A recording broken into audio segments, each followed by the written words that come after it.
Bonsoir Béatrice, ça va bien? Il fait longtemps qu'on ne se voit, n'est-ce pas? Bon, euh, dès que cette épidémie a commencé, les confinements ont commencé, on pratique le français à travers des matériels que je t'envoie, n'est-ce pas? Des phonétiques, écriture, lecture, compréhension, et écoute, et tout ça. Mais il fait plus qu'un mois déjà, n'est-ce pas, que nous sommes dans cette situation et on ne sait pas quand ça va finir. Donc, j'ai décidé de t'envoyer cette vidéo pour t'expliquer les prochains contenus que nous avons dans notre livre. Je me rappelle que dans notre dernier cours, nous avons vu le texte de la page 79. Nous avons lu, nous avons discuté. C'est un texte par rapport à nostalgie, n'est-ce pas? Mais nous n'avons pas eu du temps pour avoir l'explication par rapport au contenu là-dedans. Donc aujourd'hui, dans cette vidéo, je vais partir de ce contenu. C'est le plus que parfait. OK? Comment ça marche, le plus que parfait? Qu'est-ce que c'est ça? Il exprime une action antérieure à une autre action dans le passé. Qu'est-ce que ça veut dire? Nous avons une action principale, c'est le passé composé. Nous avons aussi l'imparfait pour caractériser cette activité principale. Et nous avons le plus que parfait, c'est quelque chose qui est arrivé avant l'action principale, l'événement principal. OK? Si on compare avec le portugais, c'est comme ça. Quando eu cheguei em casa, eu me dei conta que eu havia esquecido a carteira no carro. Hoje em dia a gente não usa mais o havia, né? A gente usa o tinha.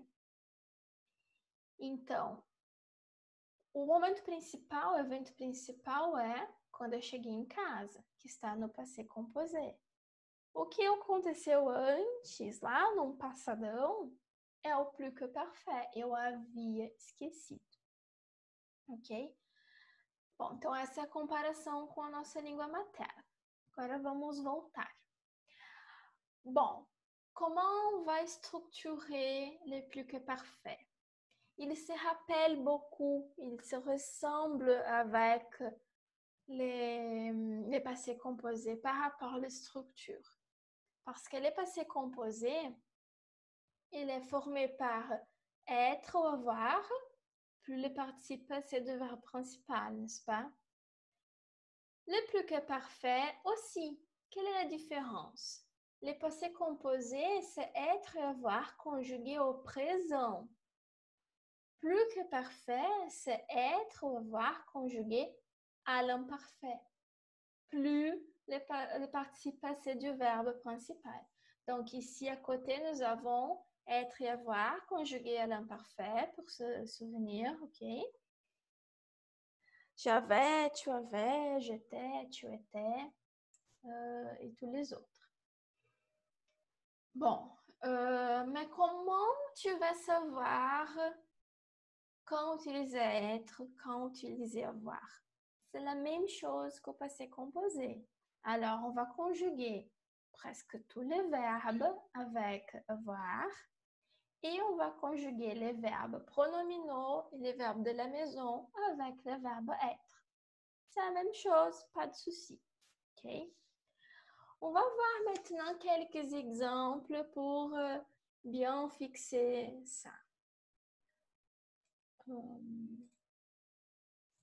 Par exemple, ce soir, j'ai mis les bijoux que ma grand-mère m'avait donné. Ce soir, j'ai mis les bijoux que ma grand-mère m'avait donné. Qu'est-ce que nous avons là? Laisse-moi trouver. Ici. J'ai mis, c'est le passé composé, c'est l'événement principal. M'avait donné, c'est le plus que parfait. C'est quelque chose qui est arrivé avant les passés composés, avant l'événement principal. OK. On va voir d'autres exemples.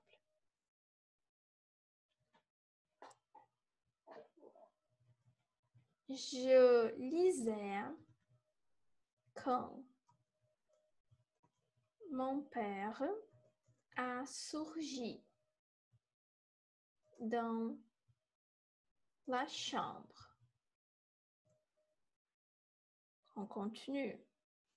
Il avait oublié ses clés. Je lisais quand mon père a surgi dans la chambre. Il avait oublié ses clés. Qu'est-ce que nous avons là? Nous avons je lisais, c'est l'imparfait pour caractériser l'événement. Qui événement?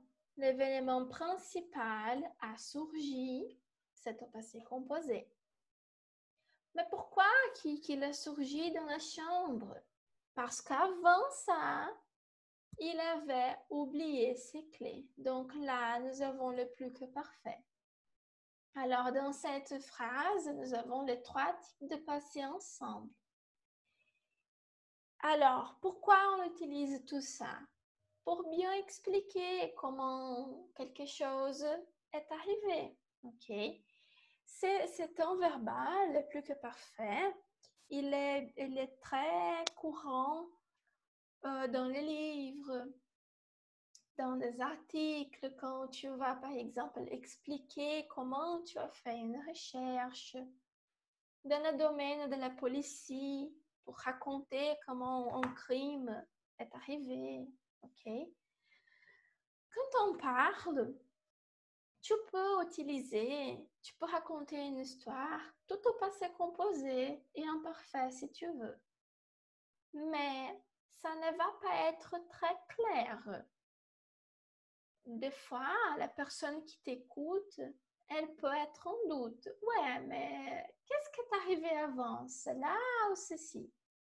Donc, le plus que parfait, il est là pour faire comprendre exactement quand chaque événement au passé est arrivé. OK? On va voir un autre exemple.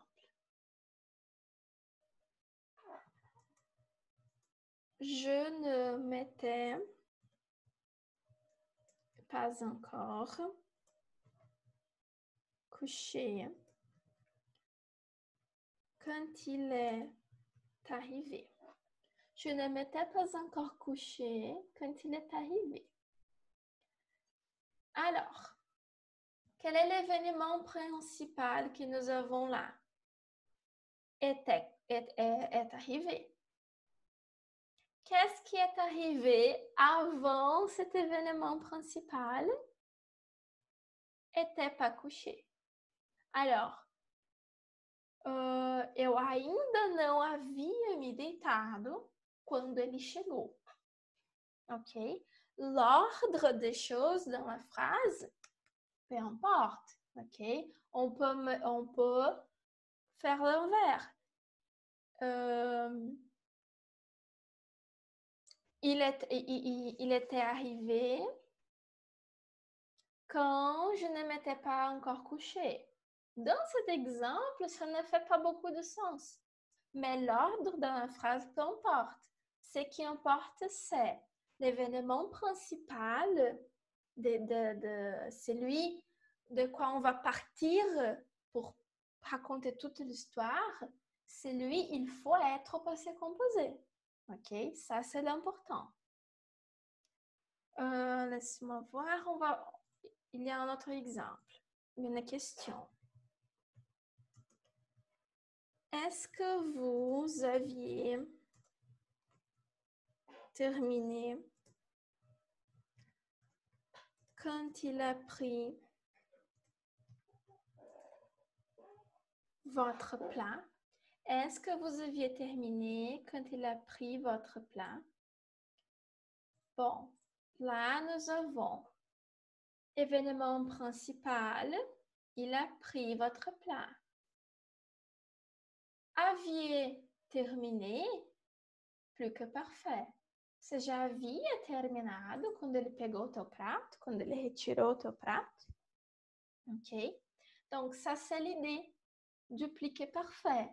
C'est enrichir quelque chose que tu racontes au passé.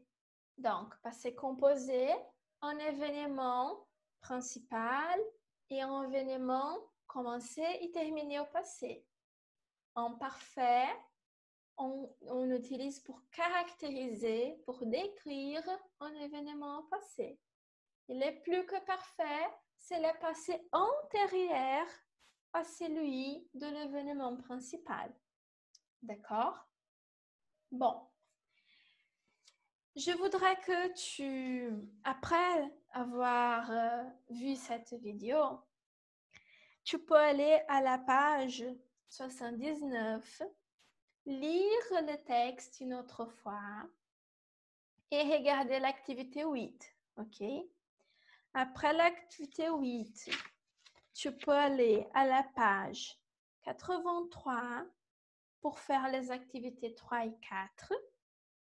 Et tu peux voir aussi la page 89 pour avoir une autre explication, ok?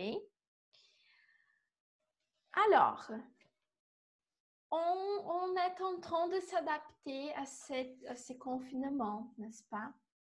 Donc, si tu ne veux pas avoir de cours en ligne, comme il y a beaucoup d'autres étudiants qui n'ont pas, tu vas continuer à recevoir des matériels. Mais si tu trouves intéressant, je peux enregistrer des vidéos toutes les semaines pour t'expliquer de nouveaux contenus. Donc, de cette façon, on peut avancer dans notre livre, ok? Mais c'est toi qui vas décider, ok? Si tu veux avancer dans le livre sans avoir de cours en ligne, ok, je vais regarder des vidéos, tu vas m'envoyer tes doutes, on va discuter et tout ça. Mais si tu n'as pas aimé cette vidéo, si tu ne veux pas avancer dans les livres maintenant, pas de problème. Je vais continuer à t'envoyer des matériels pour réviser tout ça que nous avons déjà vu, pour pratiquer d'une autre façon, ok? Donc, tu vas décider. Alors, qu'est-ce que tu vas faire? Tu vas regarder cette vidéo, tu vas regarder ces pages que j'ai dit, et après, tu vas m'envoyer un message WhatsApp en disant, premièrement, si tu as compris les plus que parfait ou non. Deuxièmement, si tu as bien aimé cette vidéo ou non. Troisièmement, si tu veux essayer d'avoir des cours en ligne ou non. OK? Donc, donnez-moi ton commentaire.